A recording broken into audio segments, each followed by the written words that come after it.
welcome back to another episode of The Launchpad. My name is Kelsey and I am here with Dogma. So why don't you go ahead and tell us a little bit about yourself? Hey, what's going on? Thanks for having me, Kelsey. Geez, I guess Top Town is, if you don't already know me, I write like really, really heavy electronic stuff, dubstep, and now we're kind of going a different direction, but writing like really kind of cool dubstep metal hybrid. I've been producing music for about 6 years now. Um, Before that, I had a totally different background. I worked in finance and a boring office job. I actually like traded treasuries at the exchange here in Chicago, and then I was a market strategist at MF Global, and then a portfolio manager at Merrill Lynch, and eventually I was just like miserable. And I had started DJing with some friends in New York, and like just totally for fun, of like hot parties we'd have in their apartment out there, and I don't know, it just kind of like grabbed me. And one day I just got to this point where like the scariest thought in my head was, shit, I wonder if I could have really done that one thing I actually love doing, and then kind of like walked into my office and quit. And pretty much everybody in my entire life thought I was insane because I've never played an instrument. I don't have any musical background. And I was just like, I'm going to figure it out. And here we are. So it's been an interesting ride, but yeah, it's the best decision I ever made. So I'm from Chicago. And yeah, I'm not sure what else there is. That's pretty much the top down there. So Right on. I love that you just went straight for it and followed your passions and really like went into it, even though you didn't really have that like strong background. You just really like followed your heart. I think that's really awesome. thank you. Yeah, I mean, don't get me wrong, it's definitely the most terrifying decision I've ever made.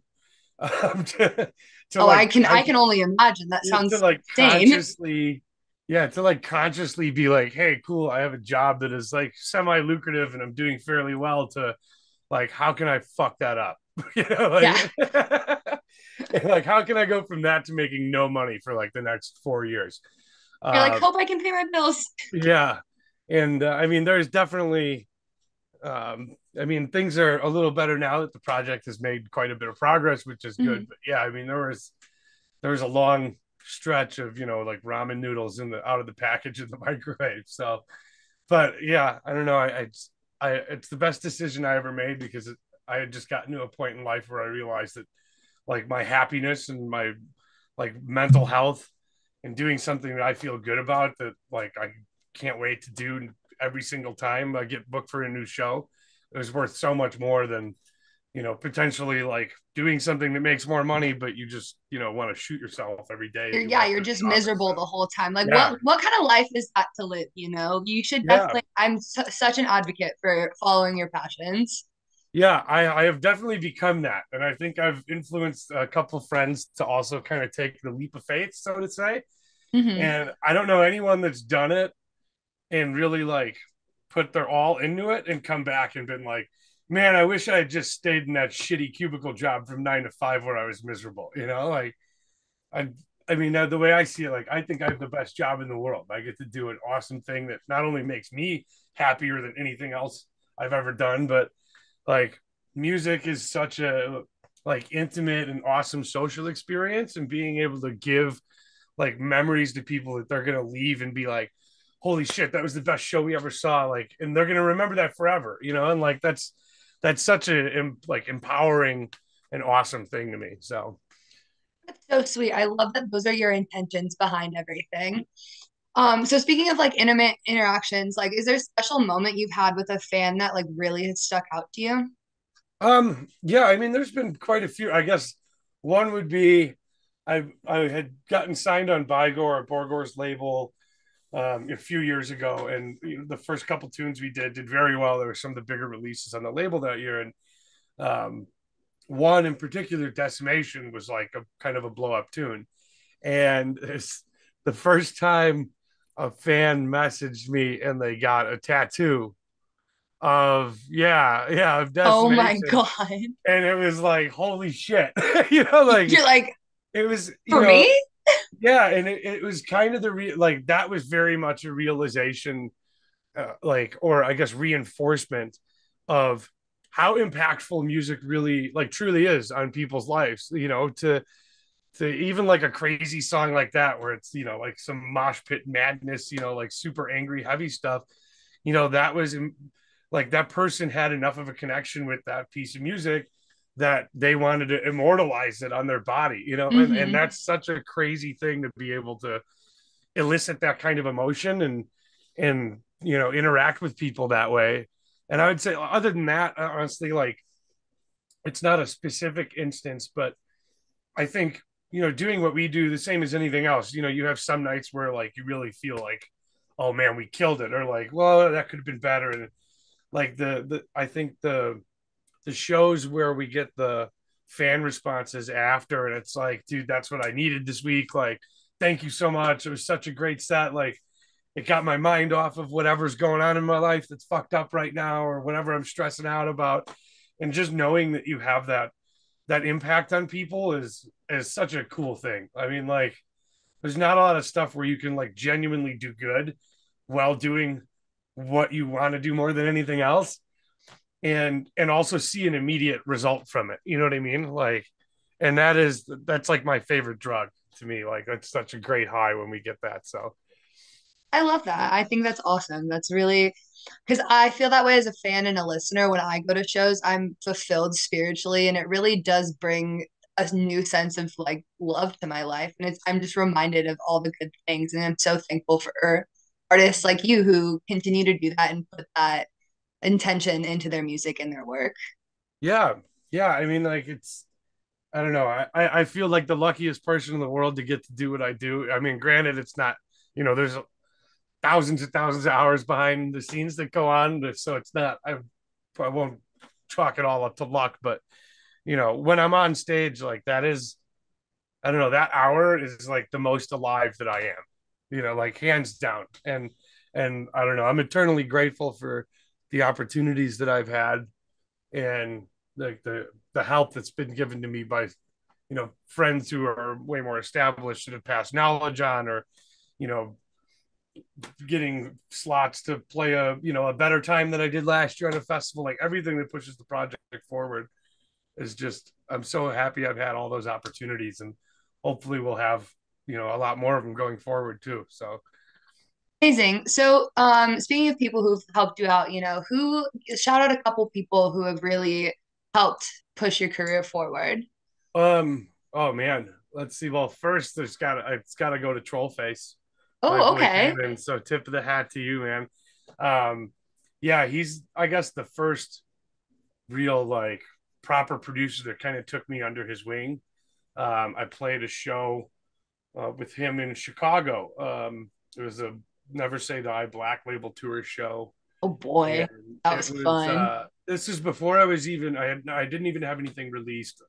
I was, because I DJ'd for like 2.5 or 3 years before I started producing, and I was already playing really heavy stuff at the time. And it was funny because it was the end of the Black Label tour that they were doing. It was Trampa, Schism, and Trollface. And um, initially, when the people who submitted me, the talent buyer here in Chicago, submitted me to play the opening slot, they shot me down because they're like, "Oh, he plays really heavy shit." And the whole tour had just been like shitty local openers playing Never Say Die tunes before the Never Say Die showcase. Like the And golden rule, you don't do. yeah. And so this is like the second to last stop, and they're like, "Fuck this! No more dubstep. We're not putting anybody on that plays dubstep. We're tired of it." And like, React Presents went to bat for me, and they're like, "Damn, like he'll play the slot right." So they okay me for it.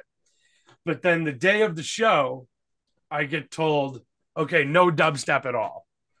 And mind you, I'm opening for like three iconic dubstep artists that are part of, at the time, like by far the biggest label in dubstep.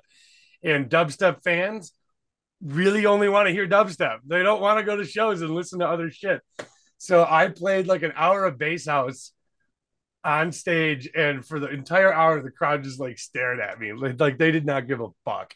And and I thought it was awful. I thought, like, I was like, oh man, this is so bad. It's a disaster. And Schism was the one that was playing after me, and he came up, and as he was coming up, gave me like huge props. And then in the green room afterwards, I was talking to Damon, to Trollface, and they were just super appreciative of like, hey man, like you actually did the thing that we asked you to do, even though it was kind of unreasonable. And we just kind of like hit it off, and like we've been good friends ever since. But he very much is responsible for a great deal of my early progress with all the knowledge that he passed on to me. And I'm eternally grateful for that. So shout out to you, Damon. I fucking love you always, brother. Wow. To hear that. So you did just get back from Detroit Bay City, correct? How was Yeah.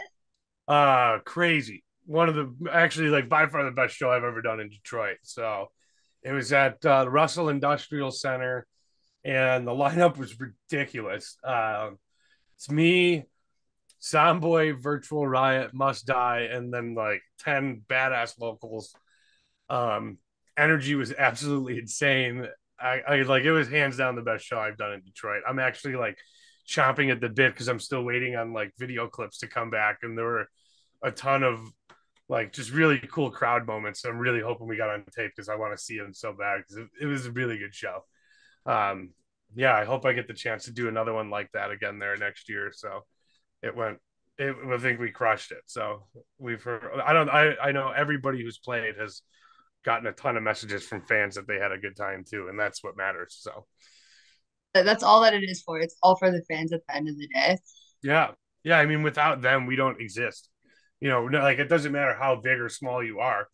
Like relatively speaking, I'm a small artist in the big scheme of things. Like I could disappear tomorrow, and dubstep isn't going to change or go away.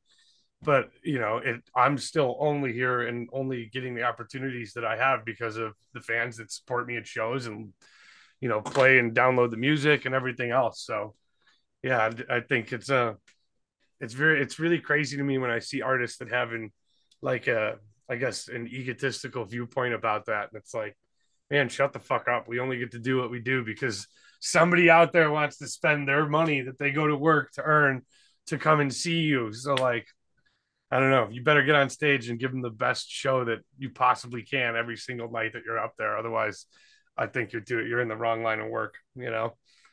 Definitely. And then I also know you have your subtonic show coming up soon, correct? Back in or up in June?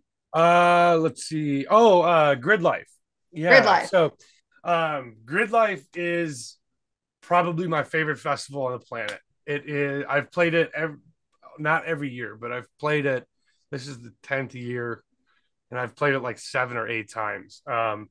It is such a cool event that still somehow flies a little bit under the radar. Where I'm also a huge car dude, Okay. and so during the day it's at a racetrack, like, and during the day it's all car racing on the track, like professional, like Formula Drift, from that all the way down to like a dude with a Honda Civic from his garage, and everything in between. And so it's like insane track racing all day, and then the sun goes down and it turns into a music festival. And it's the coolest hybrid of two things anywhere on the planet. I can't say enough good things about it. If you've never been, get some tickets and go. And this year the lineup is just absurd. It's so Friday the main acts are me, Sullivan King, and then Subtronics. And Okay. then Saturday is Boogie T and Wooly, and I can't remember who the third is on that. I don't remember it offhand, but like the lineup is just stacked this year for bass kids. So Gonna go I'm really hoping crazy. that we kind of blow this thing up because the potential for it is just to be like so much bigger and such a cool thing. And it's also run by some of like the most genuinely awesome people that I've had the pleasure of working with in this scene, that are like very good intention. They care about their fans and the people that come out to their events immensely. And like, yeah, it's everything about Grid Life from top to bottom. I really can't say enough good things about. So yeah, please come check us out. I'm there.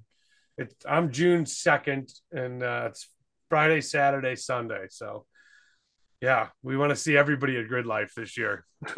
Absolutely. I'm definitely gonna check it out. That sounds like such an interesting combination like Awesome. of cultures coming together. That's really awesome. Yeah, it is. I mean, it's such a natural, I think, like combination because like the car culture scene like is very intertwined with the music scene. Like what do you do when you're Mhm. driving around? Like there's every Exactly. Blasting music with the windows down. That's my favorite thing. yeah, and they're always it's a younger demographic, so like they're usually like fairly up to date on whatever's current. And yeah, it's just such a slam dunk to put those things together, and the fact that no one had done it in the fashion that Grid Life has done it in.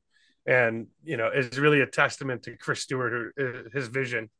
He's the owner and founder, and he's really built this thing into this cool little empire that like provide like it's just a cooler experience than anything else that you'll go do this year. So yeah, hopefully we see everyone out there. Fun. So I know you also have your new EP coming out, correct? Yeah, so well, the EP is done. EP done. Okay. We have it, we've sent it out to some places I can't Can't discuss yet. say. Not yet. um but I am like beyond excited for this. It's kind of signals a transition for the project. you know Previously most of the stuff that I put out was very much just in the vein of heavy conventional dubstep. And one of the byproducts of COVID and being stuck at home for 18 months not playing shows or having anything to do is that um, we got to become a lot more experimental like artists, I think, everywhere with the stuff that we were doing. And I'm fortunate to have some extremely talented friends here in Chicago that I became very close with in that time frame. So shout out to Ronnie, Cam, Mark, all the dudes from Born of Osiris and Veil of Maya. And like we just kind of started smashing our two genres together and ended up making stuff that to me is infinitely more fulfilling as an artist. It feels like we're writing stuff that's genuinely innovative and pushing boundaries in a way that not a lot of people are doing, as opposed to when I was a new artist and I was just writing dubstep stuff, because I wasn't established. I was felt like I was kind of chasing the status quo, if that makes Hmm. sense.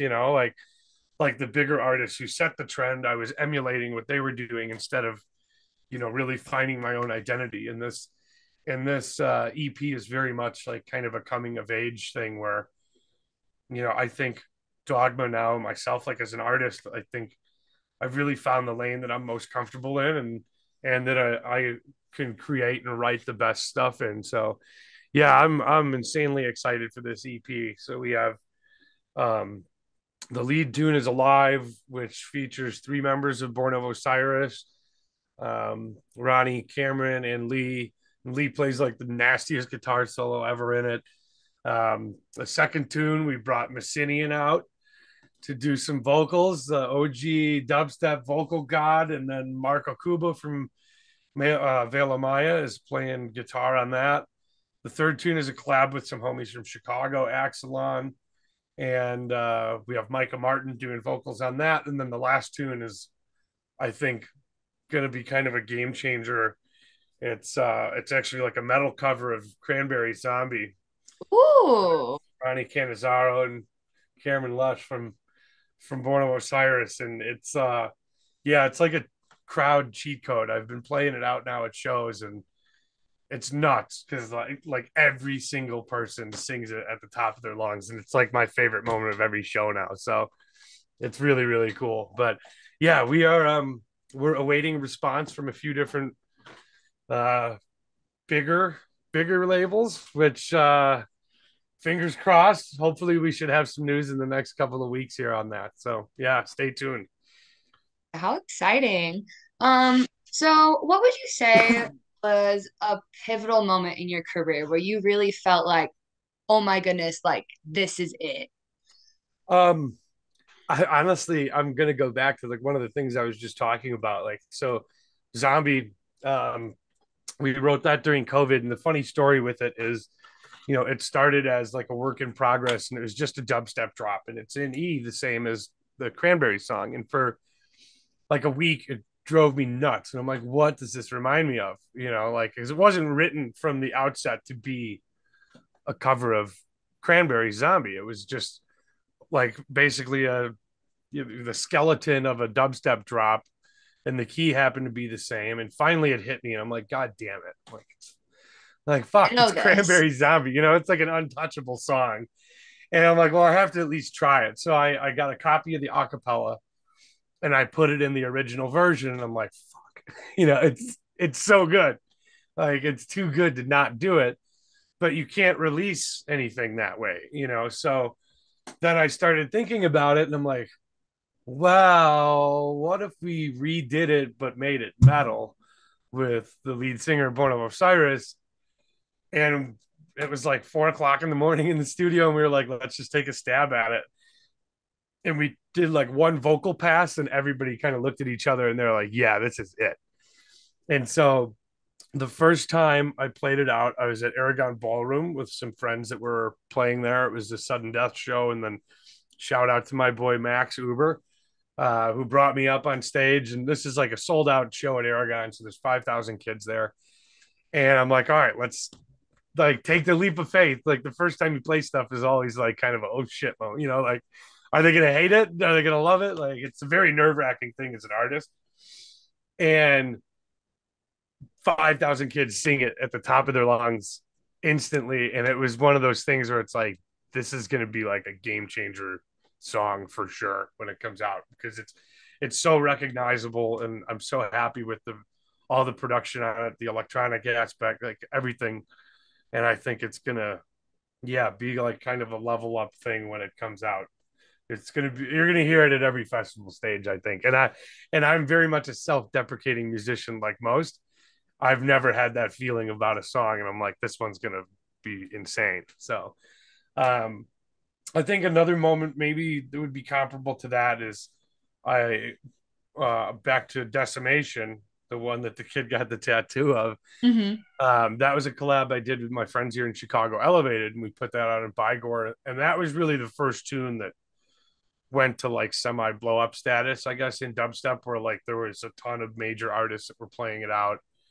Um, and that just helps like shine such a light on your project when you have like, way, way, way bigger artists, like some of the biggest artists in our scene playing your stuff. And that was also like a very, I guess, kind of like linchpin thing where, it took me and the project from like relative obscurity to like, yeah, I'm not a big name, but most people at least know the project name at that point. And that was that was a substantial change. So yeah, those would be two standouts for me. One is factual, the other is predictive. We'll see. Hopefully the second one is accurate, or the first one is accurate as well. Okay. What is some advice you wish you would have been given earlier on? Hi bud. Okay, sorry. Oh, you have okay, wait, The backtrack. fur We'll baby get to is here. advice in a second. Introduce the Yeah, he fluff. wanted it. He wanted attention. He wanted to crash the interview. This is Oh, Oliver. Oliver. This is Oliver. Yep. Oh my gosh. This Hi, is Oliver. You are this is so my fur. handsome. Yeah, this is my fur baby. He Oh has a my bed that you gosh. can't see like right here that he Oh, sleeps in my studio all day. looks And like this a dog, sleepy boy. Oh he my is a goodness. sleepy boy, and this dog sleeps. Yeah, I know. He sleeps through everything. I mean, I make like the most obnoxious, like open the gates of hell mosh pit insanity in this room, and he'll just be. I'll just look down, and he's got like his paws pointed at the ceiling, just Just sound asleep. He doesn't give zonked. a shit. Yeah, Oh he my can gosh, that's literally sleep awesome. through everything. So he's my shadow, like 24 hours a day. He is attached to me. And Aw. I joke, I say he's the only thing that makes me feel guilty about leaving to play shows, because he knows, if my carry on or some, if I take out my carry on, he knows I'm leaving. And he gets like visibly upset. And Oh, that's the worst when they know and you know, and you're just I like, know I'm it's coming back, awful. I And swear. what's even worse is like he knows how to turn the knife. So now like the things that like he'll come and lay down in the carry on while I'm trying to pack. My And it just goodness, the yeah, and it just drama. breaks my heart. Or when I'm like actually walking out the door to get in my car to the airport, like he'll bring his toys and drop them at the door behind me.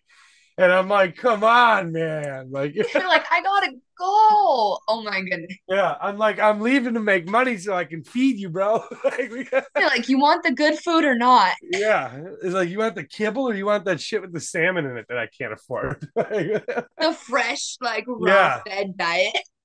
Oh no, and he's like the most picky dog on the planet. Like because he gets part of whatever I eat, no matter what. So like, yeah, he like I've never seen a dog where like I'll give him a piece like the fatty piece of steak, and he's like, nah. Gosh, what a brat. He's a spoiled bitch. I'm not gonna lie, but I he's my love best that. friend. Well, thanks for No, introducing Oliver to us as well. He's a yeah, cutie. that's the So highlight of anyways, the interview right yeah, there. yeah. The pet cameo. So yeah, what was some advice that you wished you had been given earlier on in your career? Um, ooh, let's see. Advice I wish I had been given earlier on. I guess I have maybe some advice I wish I had been given earlier, and then maybe some advice that I wish I had listened to sooner. Oh yeah, that's a good one. Let's hear Um, both of let's see. I would say advice that I wish I had listened to sooner is I think as an artist, and especially a new artist, you have like your tendency is to be a perfectionist, which means that nothing is ever done. Um, because I can go back to the first song I ever released, The Fallen, and I could open that project file right now and I could rewrite the whole fucking song. Like it's like there is if you leave it up to an artist, like we can always go back and change a thing or fine tune a thing. And some of the advice that I got early on, which took me a while to really be comfortable with, is shut up, be done with it, and put it out. Like it's much more important to have a stream of good content. It doesn't mean like put everything out even if it's shit, but like it means you have to like have that conscious ability to be like, okay, this song is good, it's well rounded, it has everything I need, like the master is solid, like all the pieces are there. Let's be done with it and schedule it for release. And that was a very, very hard thing to do when I was starting out because it's like, especially at that point when you're releasing, like you might be releasing music, but you don't have any delusions of grandeur. You're not as good of a producer as like some people that you still look up to. I still feel I'm not.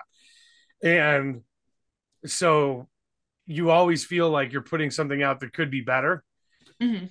And you have to get over that hump and be like, okay, this thing is done. Stick a fork in it. Let's give it to the people. Yeah, because I really could picture a producer sitting there just on the computer for hours, being like, okay, fix this, but this could be a little bit better, and Yep. I could do this, and I could do this. Yeah. Oh yeah, yeah. It's infinite. And especially like one of the pitfalls of that mindset, especially as an upcoming producer, is that because you're learning so fast.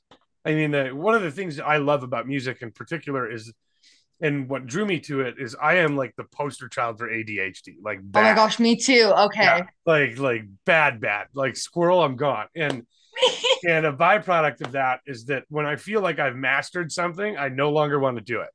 Mm. Um, like when the challenge and like climbing that mountain like is over, then I'm like, all right, cool, I'm good. And music is never there is no point in music, in my opinion, where you're like, okay, good, I know it all. I'm done. Yeah, you're It, constantly learning. There's constantly something to be getting done. Yeah. yeah, it is a constantly evolving animal every single day, even. And there is no aha, like epiphany, I know it all moment. And now I'm just comfortable and on cruise control. And so that's really what drew me into it, I think. But um, yeah, and I forgot where I was circling back to after that. But yeah, You're all like good. that's one of the things that pulled me in. And I think as a new producer, because like the learning curve, like the amount at which you're like the rate which you're soaking up knowledge definitely flattens over time. Hmm. Like you're still constantly learning and evolving with what you write in the scene that you're in. But in the beginning you're going like this, Hmm. and that especially is a pretty hard trap, because it's like I would listen to stuff I wrote a month ago and be like, that sounds like shit compared to what I'm doing right now. So it makes you want to not release the thing you're doing right now, and then that's just like a self-sustaining cycle of not doing anything. So it's very hard to get out of. So that's advice that I wish I had taken sooner, is be done with it and put it out. And if you're out there, do that.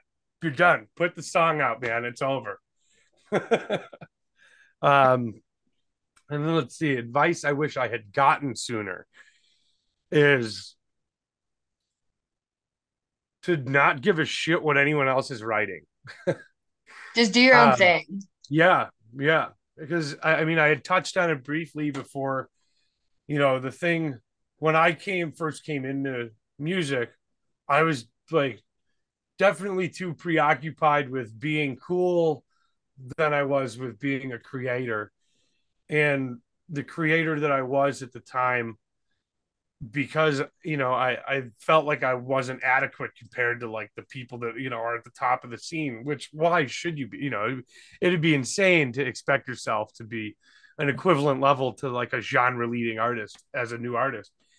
um but I was too worried about, okay, these are the guys that are setting the bar for what's cool and popular right now and trying to emulate that, rather than I was with finding my lane, like I talked about now we're doing with this metal hybrid stuff, and creating art that is genuinely more unique to me, and because once you find that, the whole process becomes a lot easier because you don't have to force it. Like you're writing stuff that you feel best writing, and it just changes everything. But it's hard to change that mindset as well, of like, hey, this is what's popular, so I'm just going to emulate it, versus I'm going to just go out on my own and do this thing. And that's advice I had gotten and I didn't listen to, and I wish I had. I wish I or that I had wish I had gotten sooner. Yeah. Yeah. I feel like once you start going that route, you start producing just like a more authentic feel, and like that in itself is going to bring like the fan base and the Yeah. people that really love you for who you are and what you create inside and out. Yeah, 100%. I agree with that completely. Like it changes your mentality as an artist too, because it's a scary thing. I mean, granted, like, maybe you branch out and you like, I want to do this thing that is unique to me, but then everybody hates it. So, It's kind of scary. then It's you putting yourself out there in a different way, yeah, for sure. which I mean, all artistry is, in every form, regardless of media, whether it's, Hmm. music, oil on canvas, even like cooking, like up to me, like I love cooking. Like it's like my second favorite thing to music. And I I was think gonna ask, what do you? Yeah, I was gonna ask, what do you like outside of music? Like outside of the Dogma project, like who are you? yeah, so definitely like my second passion to music is food. I don't know. To me, like the creative process is very similar. Like when you're actually like building a dish, based on what you think will satisfy the crowd most. If you look at it that way, Yeah, no, I like, never thought about it like that. That's crazy. yeah. So and both are kind of a version of like burying your soul when you're cooking for someone. It's like I'm creating this thing from scratch. I mean, it's different. Like if you're making mac and cheese or something, that's like fucking whatever. Like, but Yeah. like if you're really doing like a well planned out like multi course like proper meal for someone from scratch, like that's a very personal thing. And to me, I think that like music and food are really like the only two mediums that any two people from any walk of life, any background, race, religion, sex, sexual orientation, anything, can like instantly share an experience through. And you don't even have to speak the same language to Yeah, share an no, you can experience you through can either sit there food or and music. dance with each other, or you can sit there and Exactly. enjoy a meal together. Yeah. Yeah. And I don't know anything else that you do standing up that that you can do that through. So, like, I think they're two extremely powerful things. So then there's a lot of parallels there. And the same as music, food is also a constantly evolving world. And I'm by no means like a Michelin star chef at all, but yeah, the parallels between the two to me are strikingly similar. So, and I guess outside of that, I golf a good bit. Oh, okay. Not very good. We hit a lot of balls in the woods and the water and throw clubs and scream at each other, but it's the best thing in the world. Which like you wouldn't get if you're not a golfer, but It sounds like cathartic. It sounds like you're getting some stress out regardless, it whacking is. And things, throwing stuff. it was actually really cool because during COVID, like, again, what there wasn't anything else to do. Like golf courses were open, And so we kind of got a squad together in Chicago of like all musicians, and it was awesome. So we had, like me, one of my friends, Steve Gerard, super talented dude, part of a group called Basura Boys. They're killing it right now. You should check them out. Our other homie, Gene Ferris, is like house music legend who owns Ferris Yeah. Wheel. Um, our boy Bruce, who's Green Velvet's manager and cousin, and like we just had this awesome group, and we're from all different parts of the music scene, and it was our favorite thing. Like literally, like it became like our favorite thing to do, and we're still like we're literally, as I'm sitting here right now, I'm looking at our discussion. We have like 74 messages in our group chat about tea times tomorrow. So That's it's so wholesome. I love that that's how you guys all came together. And I'm sure that was like a really interesting, how would I say it? Just like, I don't know, throwing ideas at each other. Just yeah, like a collaboration area. yeah. I mean, it's because it's a great like kind of meeting of the minds environment. Like you have ideas, we bounce them off each other, and we have between all the people that play with us like a wealth of experience, knowledge from different parts of the industry, from production to like actual show production, talent buying, like throwing festivals. Like we had a little bit of everything, so it's cool to just kind of have that like casual environment to shoot the shit, have some fun with your friends, get drunk on a golf cart, and enjoy yourself. So Yeah, definitely. And especially to do that like outside of the club scene or a show setting yeah. or a festival where all that pressure is on you guys, like you can just really kind of relax and just be yourselves. On a good day, yeah. Golf is also simultaneously the most frustrating sport on the planet, where like you can have the worst day of your entire life, but then like you hit one good shot at the end, and you're like, "I'm coming back tomorrow." Like, Let's go. yeah, it's a very unique thing like that. So, and other than that, like, I'm a car guy, like I said, um, and I have in my garage a car I need to rebuild. Um, I have a BMW 335 IM Sport that used to be really fast and then got stolen in Chicago. Oh no. Yeah, and crashed, and I took it back, and it's in the garage, and I think we're gonna end up like gutting the whole thing and putting a roll cage in it and making like a proper race car out of it. So, Dang, but that's quite the project there. yeah, it's just kind of in the background, slowly waiting because it's also an extremely expensive endeavor. Oh, It's I can only oh, imagine. it's like whenever we have a little bit of time or a little bit of money, it's like, oh, one more part. No, hopefully that'll be maybe out next summer, I think. And then other than that, I played hockey for a long time, and I haven't played in like the last year. I just started going to rad hockey again like 2 weeks ago, and I'm like dying on the Like, oh ice. shoot. I Blood doesn't literally, do that no more. yeah, like after not playing in a year, like I don't know if you haven't played hockey, like it's the hardest cardio on the planet. And like the first time I was back on the ice after not skating for like a year, I was on the ice for about 30 seconds. I came back to the bench and I just threw my breakfast up into the garbage can right Oh away. no. And I was like, holy shit, I'm in way worse shape than I thought I was. So Yeah, no, I was a dancer my whole life growing up, and then I took a few years off, and then I tried doing this like adult dance class, and I was like, oh boy.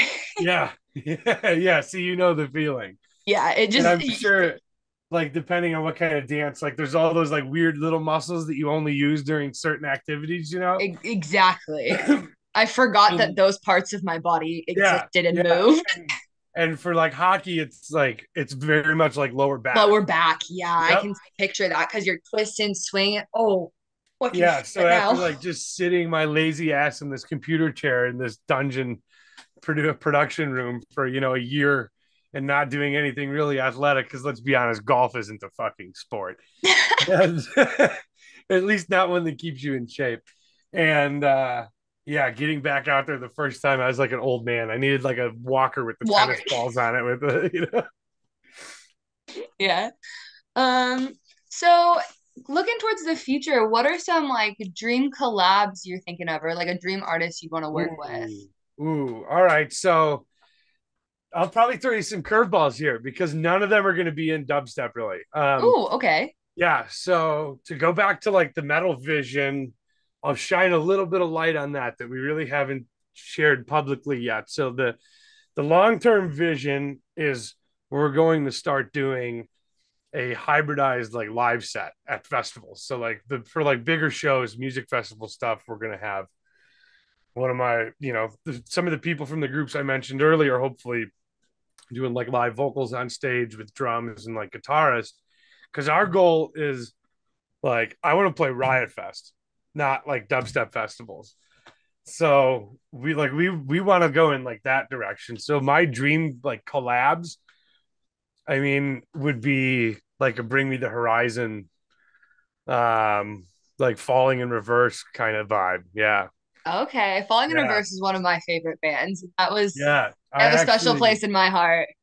oh, awesome. Yeah, at Grid Life, I'm actually at some point I'm gonna play a Popular Monster remix that I have. So Ooh, I want to yeah, hear you'll get a that. little. I've only played it one time ever yet, so I think that'll be the next time I play it. I'll have to get your personal feedback on it if you're a Yeah, Falling in Reverse absolutely. No, fan. send it my way. Send me a video, anything. I'd love to hear Definitely. it.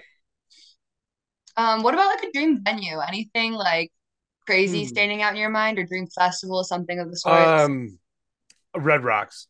Yeah, Obviously, the yeah. I mean, best. like that's like the cliche, but I mean, it's cliche for a reason because it's such a iconic place. Like the first time I was there, I'll never forget it. Like, a friend of mine, Snails, was doing his tour there, and so I went and when you walk out from the stage perspective and you look up, there's 10, 15. I don't even know what the capacity is there, but just going all the way up into the cliff with the two big rock edges on like rock faces on either side, and it is one of the few places where you really kind of have that like holy shit, like this is a special place kind of vibe. So that's definitely one. I think maybe like Echo Stage in DC is up there. That's a really really cool venue.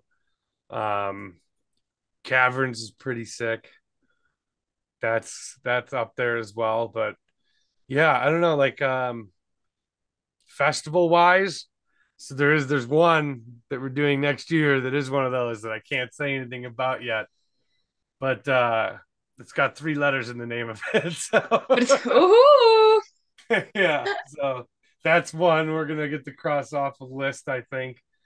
Um, and then yeah, I don't know. Like Rampage, actually, I would say that Rampage would definitely be one of the festivals I would love to play in Belgium. So Okay, I've never heard of Rampage. Is it a specifically like dubstep fest in yeah, Belgium? so it's like a just all things bass, kind of like D&B bass hard or dubstep hard style. Yeah, it's Rampage open air, and it's really really really cool.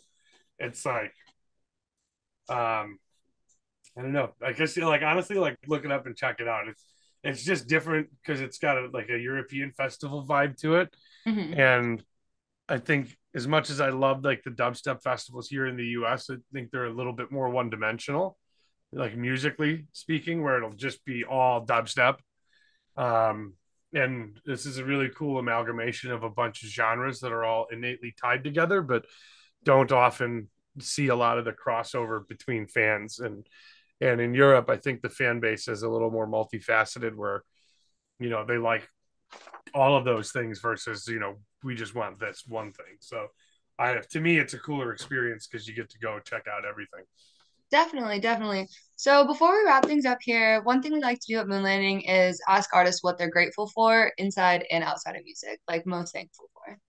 All right, yeah. I mean, honestly, like I touched on it earlier, but like the fact that I have people that like believe in and support this project and like care about me and the art that I create enough to spend the money that they like work all week to make to come out and see me because that's like their escape that makes them feel good and happy. Like I mean, that's the most rewarding feeling in the world.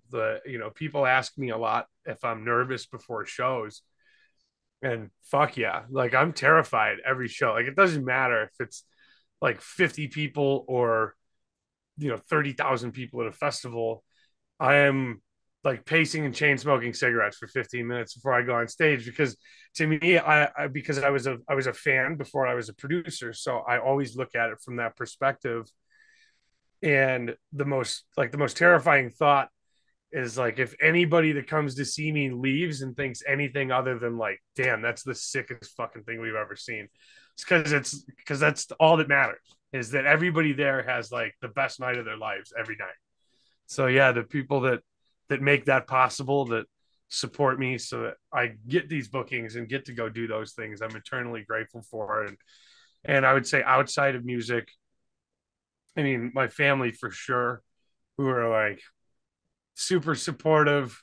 I mean, they know I think they know I have a decent head on my shoulders. So when I came and told them initially, like, hey, so I'm gonna quit finance to go do this thing, they weren't like, you're an idiot. They're a little skeptical for sure.